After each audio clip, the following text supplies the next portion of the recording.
Hey guys, what's going on? We are going to be doing a 2.2 tier list for Season 2. I wanted to wait until Galio has been released and Season 2 started to publish this. Now, I have collected information through various ways, mostly through looking through the high elo match replays from the competitive ladder right now. Secondly, by talking to as many people as I can in terms of gathering their opinions. I've looked at some of the other tier lists that have come out. I don't agree with a lot of the other tier lists that have come out, and I think there's a notable one that I think is wildly inaccurate. But this is kind of, I wouldn't say this is going to be 100% accurate. I'd say this is going to be as close as we can get early on into the patch 2.2 cycle, but it is based on lots of opinions. It is based on lots of data gathering, and so I'm hoping it reflects the meta as best as possible. There are a couple of little indicators that you need to be aware of when looking at the tier list. Green, it usually means that that champion is pretty good in almost any scenario, i.e. they don't have many bad matchups, they fit into a lot of team comps. Red means scary one trick. Now, if it's got a red border, and what scary one trick means is that if someone is particularly proficient at playing that champion, it can often feel a lot more powerful than where it's listed in the tier list. So even if it's in S+, and I've listed it as a scary one trick, it could mean that that champion will feel ridiculously overpowered if in the hands of the right person. And blue means sleeper OP. That means this champion might be a little underrated. It's too early to tell. And usually I'll give a reason as to why that is the case. Now, thanks to G2A for sponsoring the channel. Let's dive right into the tier list. So the tier list that I've got set up is primarily focused towards solo queue. Of course, things will change for competitive. It may even change on your respective elos. Now, for the Baron lane, you may have remembered that previously I put Malphite as the sole S+ tier top laner. I still believe Malphite to be S+ tier. He's got even better with the addition of the tank items, but I do think there are a couple of champions that are also kind of at that level. I believe Akali, she was previously between S and S+, but I do think she is now kind of firmly placed as a very top tier Baron lane pick. And I also now think Darius has moved up a tier. He is one of those champions that has been getting progressive buffs, and I think on this patch has become insanely useful. He's very good at cutting through front lines. He's got the unstoppable bonus during his ultimate now, so that means you can't interrupt him when he's casting his Noxian Guillotine. And so I just think Darius is in a super strong spot in the Baron lane. He's very easy to solo carry with. If you can get a lead in lane, it feels obnoxious to play against him. So I do genuinely believe Darius is like a very, very good pick in the Baron lane right now, especially in solo queue. I think Fiora Camille are very close behind. They do require a little bit more finesse to pilot, I would say. And I would also say that they, especially Fiora, a little less useful in teamfight situations. Darius, I think you can just walk in, swing your axe around, hopefully build stacks up on someone, and then just start dunking. It requires a little more coordination to make Camille and Fiora work. I would say that Camille is slightly better in teamfights than Fiora, but Fiora is slightly better in the 1v1 in the side lanes. And then I also think that Gragas is still a very solid top lane or Baron lane pick. Beyond that, I think the things like Olaf, Jarvan, Yasuo, and Wukong are all very strong. Wukong is one of those picks that I think is better in the jungle, but he can still work relatively well in the Baron lane. I think Kennen is okay. I think he has a couple of bad matchups like Fiora, Camille, Gragas, Akali, even Malphite, all of those, and even Yasuo, Jarvan, if you've got the right gank set up, even Olaf, if he can land his axes. There's a lot of bad matchups for Kennen right now in the Baron lane, and also with the power level having come down a couple of patches ago, I don't think he's super strong. I think Singed has quickly been rocketing in terms of Baron lane priority. I think people have kind of started to realize how strong this guy is, and so I think Singed is definitely a strong pick. I think he's been a bit sleeper OP for a while. I'm going to keep the sleeper OP tag on him because he might end up going a little bit further up, but Singed is in a good spot right now. Garen and Pantheon and Mundo, Nasus, Jax are all good picks. I think Mundo could be sleeper OP because of the tank item update. Even though Mundo got a nerf, I think Mundo actually has a lot of good buffs with the tank items specifically. So I'm going to keep him as sleeper OP because I'm not exactly sure right now. It's going to take a little bit more time to play out, and I think he could be better in the jungle. But it is worth mentioning that, you know, Mundo with the tank items, especially the Sunfire Cape, or Sunfire Aegis rather, is a strong pick. Teemo is okay, not particularly useful in team fights, but if you've got a good Teemo player, it can often feel quite oppressive to play against them, so that's why he's got the red ring of scary one trick, but I don't think he's a super insane pick. At low elos, I think Teemo's a menace, but once you know how to deal with him, and you can apply CC, and you know how to pressure him in a team fight, he's not that strong. And also just buy sweepers. If everyone buys sweepers, you won't have a problem with Teemo streams. Diana, she was previously listed as Sleeper OP. She's not Sleeper OP. She just needs a buff. She's not very good. Vayne, also not a particularly strong top laner. And I've put Tryndamere back down to D tier because it's Tryndamere. Who was I kidding? It's Tryndamere. Okay, let's move on to the jungle then. This jungle won't have shifted massively in the last patch, but what I have found is that I think that Evelynn is at the highest tier. She was previously where Shyvana was, between S and S+, but I think in solo queue especially, we've started to see Evelynn's take over, and I think Lee Sin and Evelynn are like the two main kind of jungle picks that we see in the meta right now. Even though Lee Sin has got successive nerfs, I think he still stands out as a very aggressive, very good dueling pick that has a lot of gank potential. Plus, he's relatively decent into Evelynn. So, you know, Evelynn, if there was no Lee Sin, Evelynn would be the absolute queen of the jungle, but Lee Sin is a really good answer into Evelynn. Shyvana and Wukong, I think, are just very close behind. Shyvana is still super strong, but again, does require a little bit to snowball from dragons, and also has kind of bad matchups into Lee Sin and Evelynn, for instance. Wukong is good, though. Wukong's a very solid jungle pick. You know, his ultimate's always going to be insanely useful in those initial team fights, and that's why he's still a strong pick. Jarvan, great pick. Good in a lot of situations. Vi, Olaf, and I've put Amumu up to S tier because I think the new tank items really work with him.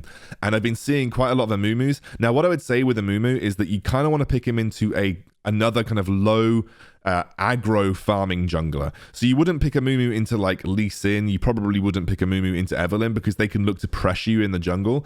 But into Shyvana, maybe even into Wukong, you know, you might feel more comfortable picking up the Amumu. Xin Zhao, he's pretty solid. He hasn't really ever recovered from those nerfs that he had all the way back in December, and I think he's a little less impactful than a lot of the other junglers listed above him. Mundo, I've put between S and A, again for the same reason. I do think he, you know, even with the nerfs to his jungle clear, I do think the new items do sort of impact him, and I do think the new items potentially make him a little sleeper. Pantheon, I think we've all figured out, is not the strongest pick in the world right now. Is decent, has got good ganks. His ultimate is great for putting pressure in lanes, but I don't think he's much better than a lot of the picks above him. Jax is okay. Like, Jax is okay. He's not amazing. He clears the jungle. He can scale well. He's okay. Gragas is also okay. I think Gragas is probably usually picked up as a counter into Lee Sin, but he's way better mid and definitely way better in the Baron lane. Maybe even better in the support role than he is in the jungle. Graves. The problem with Graves is that he requires you to just generate a huge amount of gold and farm, and like, you don't have enough early pressure as Graves realistically to keep up with a lot of the other junglers. Tryndamere jungle has been popping up though. I've seen a lot of very sort of like one-trick Tryndamere jungles at the high elos, so keep your eye on Tryndamere jungle. He could be something to look out for. Diana, we thought her clear would be good. Diana's clear speed's garbage. She's really not that strong of a jungler. And then obviously we've got our special place for Master Yi right at the bottom. Okay, let's move over to the mid lane now, where actually the queen of the mid lane, who has been reigning for a long time, is no longer Orianna. No, the queen of the mid lane is now Katarina. Katarina is... I genuinely thought when Katarina was released, I thought she was going to be mediocre. I thought Katarina was going to be okay, like she would be able to be dealt with. The fact that she's so weak to hard CC, and the fact that hard CC's in the meta so much right now, I thought Katarina would be kind of But actually, what I found is that in Wild Rift, if you just pick your moment correctly as Katarina, her passive damage and the fact that you can pick up daggers during your ultimate is absolutely nutty. One of the big things that I think has made Katarina significantly better on Wild Rift compared to her PC counterpart is if you drop a dagger with preparation and then you start spinning with your ultimate and then pick up the dagger during your ultimate, well, not only does that give you a get out of jail free card with another Shumpo, but it also gives you the ability to deal extra AoE damage around you, potentially giving that little extra edge on resets. Her passive damage is very high right now. And good Katarina players can take over games. Katarina is, I think, especially in the hands of the right person, one of the most scary mid laners to play into in the game right now. I think Orianna is still good. I think a lot of people who are calling the doom of Orianna based off the previous nerfs probably are overstating how bad the Orianna changes were. I think the Orianna changes were fine. I think the Orianna changes impact her early game a little bit. But really, like the big thing that she was really a nuisance for in the later stages of the game was her dissonance damage, which is her second ability, and that didn't get touched. So if you can just navigate the early game as Orianna, you're still impactful. Your shockwave is still a huge amount of damage. Your dissonance is still a huge amount of damage. I don't think Orianna got hit as hard as people are making out. Now, Galio is an interesting one. I think Galio should be S+ tier. I think he provides a lot to the meta that we don't have. He's got great CC. He's got good build paths right now. I think he's insane in terms of cross-map plays. I'm just not seeing a huge amount of people in high elo playing him right now. But I'm going to stick to my guns. I think Galio is S+ tier. It may not be the case. It may be a little different when we kind of come and see and sort of dissect this patch later on. But I do genuinely believe Galio is super strong. I also think Ziggs is super strong as well. I think Ziggs is in a really good place in the meta, and his teamfight damage and the fact that they've made his ultimate more consistent to hit is very strong. I think Corki's just a little bit behind these guys. I think he's strong, but not as strong as some of the ones in S+ tier. Ari seems to be kind of coming back into favor right now, which is why I think she's an S tier. Her ability to pick off a single target, she's not as useful in team fights as a lot of the champions listed above her, but she can make a lot of picks, and that she's got a strong laning phase as well, which is good. I like Twisted Fate a lot. I'll always advocate for Twisted Fate. I think his ability to impact side lanes, especially very early on into the game, is super strong. I think Akali is S tier in mid lane, but I think she's much better played in Baron lane. I think Akali can be played mid lane, but you have to play a lot safer and you have a lot of worse matchups. There's a whole host of champions between S and A, like Yasuo. I think Aurelion Sol got a little better with the nerf to Orianna. Gragas is still strong in mid lane-ish. Zed is okay, but you might look at one face there and think, why the hell is Annie there? I've seen quite a lot of people start picking up Annie, just going for the Hextech belt enchant on the boots, and actually being really impactful in team fights. And so I do genuinely believe Annie is good. I don't think she's sleeper OP. I think Annie is telegraphed, and you can kind of always tell what Annie's going to do, but I think she's pretty solid. Seraphine, she's a scary one-trick champion. I forgot to put a ring around her, but she is very strong. Fizz is okay. Diana, not so good. Diana's like, she's an okay mid laner. The mid lane's probably the best role for her, but she's definitely not strong. Kennen, much weaker in the mid lane due to many bad matchups than he is in the Baron lane. And Pantheon definitely feels underwhelming in the mid lane. Lux, she's much better played in support, in my opinion. Not a very strong mid laner. Tristana, she's okay. She's got some good matchups, not great. And Lulu and Sona, I know a lot of people do like to play the mid lane, but they aren't particularly strong. And they are very weak to things like the Katarina and the Ari and even the Akali right now as well. Okay, let's move on to the AD carry role. A little bit easier, shorter tier list to have to cover here. And not much has changed realistically. I think that right now, the best mid lane, so the best AD carries are Xayah and Kai'Sa. I think those are the ones that you'll see traded back and forth in games pretty much exclusively. For most AD carry players, you'll find that Xayah and Kai'Sa are played in pretty much every game that you see. You might see some Jinx. But the one carry that I think has kind of shot up, and Stuart mentioned it in his patch note rundown, is Ezreal. Ezreal got a little better because of a few factors. The fact that you can start stacking his tier at the start of the game is really powerful now. So you can just go Sapphire Crystal and start stacking ASAP, which gives you an early Mura mana spike, which is great. You can also negate some of the late game AD carry attack speed buff nerfs with the wind up animation time. And I don't think that the wind up animation time was as hard hitting as we maybe thought it was going to be. But Ezreal kind of negates a lot of that with his sort of more caster-based ability set. But I think Ezreal is really strong again right now. And is a relatively safe pick as well. I think Misfortune and Draven are good. Draven is always going to be scary in the hands of a one-trick. Jhin, for the same reason as Ezreal, but maybe not as strong because his build path is still a little wonky, went up a little bit because he is more of a caster-based AD carry. But his build path still kind of sucks. So that's why Jhin isn't as strong as something like Ezreal. Corki, people were talking about him being a strong bot laner. I gave it a patch. I don't think he's good. I think Corki's okay. Like, you can play in bot lane, but he's much better off mid. Varus, I still believe to be kind of sleeper. I think people are sleeping on Varus a little bit, although I would say the attack wind-up animation time was definitely... It definitely hit him harder because he had his whole passive is about gaining attack speed when you kill a minion or kill a champion. A little bit like Jinx, actually.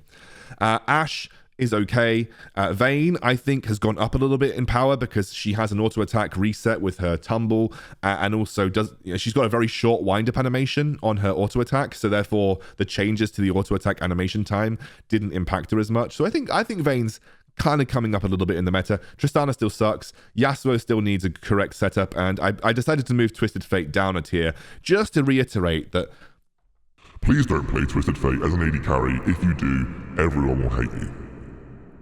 Thank you for coming to my TED Talk. Okay, let's go into the support roles. A lot of people, I think, were calling the doom of Alistar off the back of the last patch because he got nerfed. And I think it's very easy to spring into action and say Alistar sucks off the back of the last set of nerfs, but I don't think he does. I think Alistar is still really good. In fact, there are a lot of tank items that make Alistar even better. And the things that they nerfed about Alistar were not the things that I think were important. He still has insane damage reduction on his ultimate. He's still incredibly good at team-wide CC around the dragon fights, and he's got great engage. However, it has put Janna a little bit further in line with him, and I do believe Janna and Alistar to be the two best supports, especially at the higher levels of play. I think Braum is kind of gaining stock right now. I think Braum is definitely starting to gain power, and I think we're seeing a lot of him, especially early season 2. I think Braum could start to kind of move into the S+ tier. I'm just not willing to put him in there just yet because I think like Janna is pretty good into him, and you can play around him with Alistar. Leona is good, but she's sure as hell not OP, that's for sure. But I do think Leona is good. And I think she's better than, I think people are starting to learn how to play her more, and I think she's starting to see a lot more play in sort of the higher elos as well. Again, Rakan, scary one-trick champion. I think Galio is sleeper OP in the support role, but I think most people are playing him mid right now. I think people will start to pick up Galio more. I think we may see him sort of gain a little bit of sort of power in this tier list, maybe as sort of we give more time to people to play. The problem with Galio is that when I was looking at people playing him, not a lot of people were playing him early season, and I'm guessing that's a mix of they just didn't really know how to, and also they didn't want to int their early season by playing a champion they weren't comfortable with. So maybe Galio will be higher in the tier list. I'm still sticking to my guns mid lane, and I think he probably could be S+ in support, but I'm gonna reserve a little bit on the support right now because I think things like Braum and Alistar and Janna are a little bit more powerful. Nami, I think sleeper OP, especially with this whole discussion around Font of Life, which I'm going to make a video on if the creator of the article says that's okay to do. I think Nami is potentially sleeper OP. I think Seraphine, scary one-trick support. I think Lulu's still strong. There's a whole list of supports in A that are like Sona, Pantheon, Blitzcrank, Lux. I think Lux still could be sleeper OP, but people aren't playing her as much. Annie, I've moved up a little bit because I do believe into like full melee teams, Annie's pretty solid because you just have this big disengage if they try to engage with the Tibbers. Ziggs, maybe not as strong as I thought he was in the support role. Way better played mid, and I think Malphite is still kind of Okay, guys, that is my support. Well, that's my everything tier list. We're at the end of the video now, so thank you for joining. I hope that you have good success in Season 2 and climb as high as you can. See you soon. Oh, and if you liked it, don't forget to drop me a sub. That would be amazing.